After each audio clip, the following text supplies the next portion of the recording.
Assalamualaikum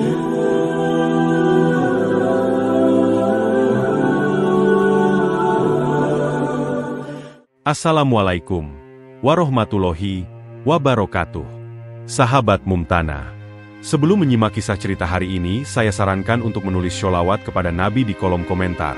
Semoga sholawat kita menjadi penolong kita kelak di padang mahsyar.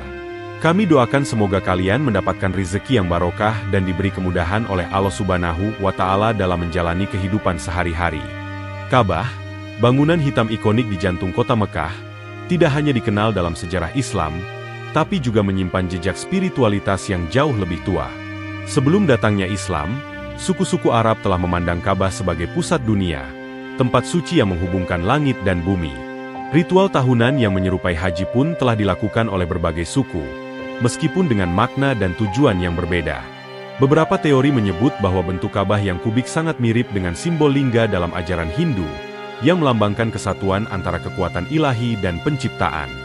Meski Islam menolak segala bentuk penyembahan berhala, fakta bahwa Ka'bah dahulu berisi lebih dari 300 patung berhala menunjukkan bahwa tempat ini telah menjadi titik pusat bagi banyak keyakinan.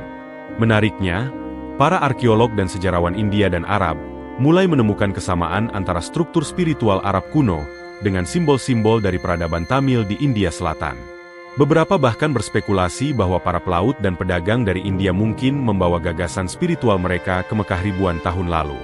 Pertanyaannya, apakah Ka'bah hanyalah warisan lokal Arab, atau sebenarnya merupakan hasil dari percampuran spiritual lintas budaya yang telah berlangsung sejak zaman purba?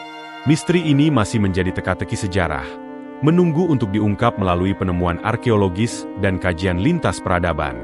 Salah satu misteri yang mengguncang dunia kajian sejarah lintas budaya adalah kabar tentang keberadaan inskripsi Sanskerta yang pernah tercatat di sekitar Ka'bah. Tulisan kuno tersebut diyakini berasal dari masa pemerintahan Raja Vikramaditya, seorang raja legendaris dari India yang dikenal bijaksana, adil, dan pelindung spiritualitas Hindu. Inskripsi itu, menurut laporan-laporan langka, memuat pujian kepada Tuhan Yang Maha Esa dan pesan moral universal, tanpa menyebut nama dewa tertentu. Legenda menyebutkan bahwa Raja Vikramaditya, atau utusannya, pernah mengunjungi Mekah dalam perjalanannya menjalin hubungan dagang dan budaya. Dalam tradisi India, Vikramaditya digambarkan sebagai penguasa yang membangun monumen dan tempat suci di berbagai negeri yang ia kunjungi. Kemungkinan bahwa salah satu ekspedisi atau utusan kerajaan India pernah mencapai Mekah memang masuk akal, mengingat hubungan dagang India-Arab sudah terjalin sejak sebelum Masehi. Namun, narasi ini memicu perdebatan. Apakah benar inskripsi tersebut berasal dari India? Ataukah itu hanya legenda yang diperbesar oleh narasi romantik sejarah? Jika benar, apakah hal itu menunjukkan bahwa Ka'bah pernah menjadi tempat suci multikultural, terbuka terhadap pengaruh luar sebelum Islam memurnikannya menjadi pusat tauhid? Pertanyaan ini menambah lapisan misteri Ka'bah, menjadikannya bukan sekadar situs keagamaan, tetapi juga persimpangan sejarah global yang masih belum sepenuhnya terungkap. Zaman pra-Islam, yang dikenal sebagai era Jahiliyah, sering digambarkan sebagai masa kegelapan spiritual, namun kenyataannya lebih kompleks. Jazirah Arab bukanlah wilayah yang terisolasi, melainkan pusat perlintasan perdagangan dan budaya yang ramai. Dari jalur perdagangan laut dan darat, barang-barang, ide, dan kepercayaan mengalir bebas antara India dan Arab. Dalam arus tersebut, masuk pula nilai-nilai spiritual dari agama Hindu, seperti konsep karma, dharma, dan reinkarnasi. Sebagian besar masyarakat Arab pada masa itu memang menyembah berhala. Namun ada pula kelompok yang condong pada monoteisme, seperti Hanif. Beberapa suku tertentu mulai mengenal pemikiran tentang kehidupan setelah mati, tanggung jawab moral, dan keteraturan kosmis, konsep-konsep yang memiliki kemiripan dengan filsafat Hindu. Hal ini memunculkan dugaan bahwa pengaruh India tidak terbatas pada perdagangan rempah-rempah, tapi juga masuk ke ranah spiritual dan sosial. Bukti fisik dari kemungkinan pengaruh ini juga mulai muncul. Ditemukannya patung Ganesha di Failaka, Kuwait, serta simbol-simbol mirip mandala dan ikonografi Hindu di beberapa wilayah Timur Tengah, menunjukkan adanya interaksi budaya yang lebih dalam. Meski belum ada bukti konklusif bahwa ajaran Hindu secara langsung dipraktikkan oleh suku Arab, namun kemungkinan bahwa filsafat India memengaruhi sebagian pemikiran Arab kuno tidak bisa diabaikan.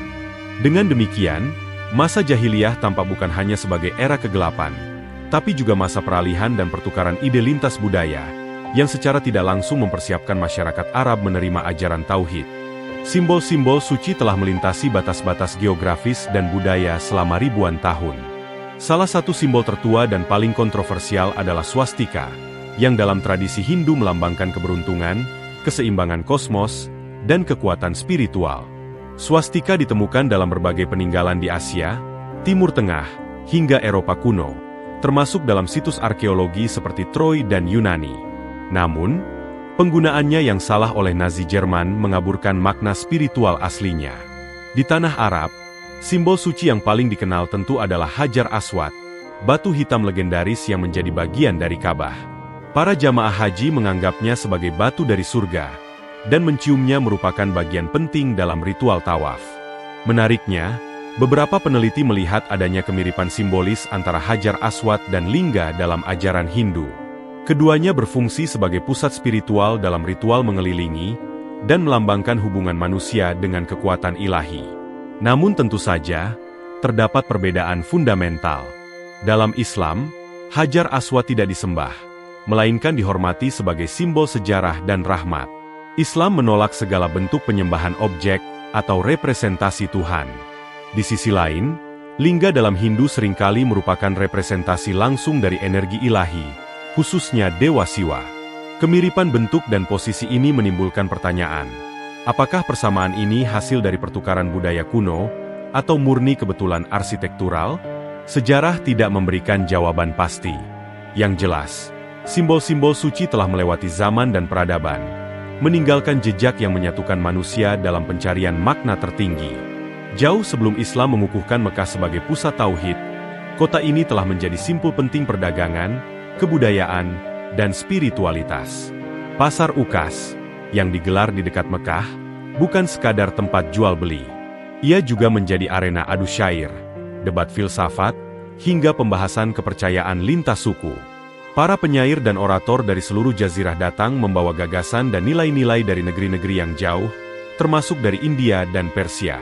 Mekah, dalam konteks ini, bisa disamakan dengan Varanasi, kota suci di India yang juga menjadi pusat ilmu dan spiritualitas. Ritual tawaf, yakni mengelilingi Ka'bah 7 kali berlawanan arah jarum jam, menjadi salah satu amalan paling sakral dalam Islam. Namun, ritual ini ternyata memiliki kemiripan dengan praktik pradakshina dalam agama Hindu, di mana umat mengelilingi kuil atau lingga sebagai bentuk penghambaan dan penyatuan dengan Tuhan. Meski secara teologis sangat berbeda, bentuk fisik ritual ini memperlihatkan pola spiritualitas manusia yang universal, bergerak mengelilingi pusat ilahi sebagai wujud keterhubungan dengan Yang Maha Tinggi. Beberapa ilmuwan meyakini bahwa persamaan ini bukanlah kebetulan semata, melainkan hasil dari perjumpaan budaya dalam perjalanan sejarah yang panjang. Ka'bah, sebagai pusat magnetik spiritual, telah lama menarik berbagai pemikiran, baik yang bersumber dari dalam maupun luar Arab. Dengan demikian, Mekah pra-Islam bukan hanya kota dagang, tetapi juga ladang pertukaran ide. Dari situlah, benih-benih pencarian Tuhan ditanamkan, dan kelak berkembang dalam bentuk tauhid yang sempurna dalam ajaran Islam. Setelah menelusuri jejak-jejak simbolik, arkeologis, dan narasi lintas budaya dari bab sebelumnya, kita tiba di simpulan sementara. Belum ada bukti definitif yang menyatakan bahwa Ka'bah dibangun oleh penganut Hindu, atau bahwa ia berasal dari satu peradaban tertentu. Namun satu hal yang semakin jelas, Jazirah Arab kuno bukan ruang tertutup, melainkan panggung terbuka bagi interaksi budaya, agama, dan pemikiran dari berbagai penjuru dunia. Ka'bah, sebagai titik sentral spiritual Arab, tak luput dari pengaruh peradaban besar seperti India, Persia, dan bahkan Babilonia. Beberapa kemiripan seperti pakaian ihram yang menyerupai jubah Brahmin, atau angka 786 yang oleh sebagian kalangan dikaitkan dengan simbol Om, terus memicu diskusi tentang kemungkinan hubungan simbolik antara Islam dan Hindu.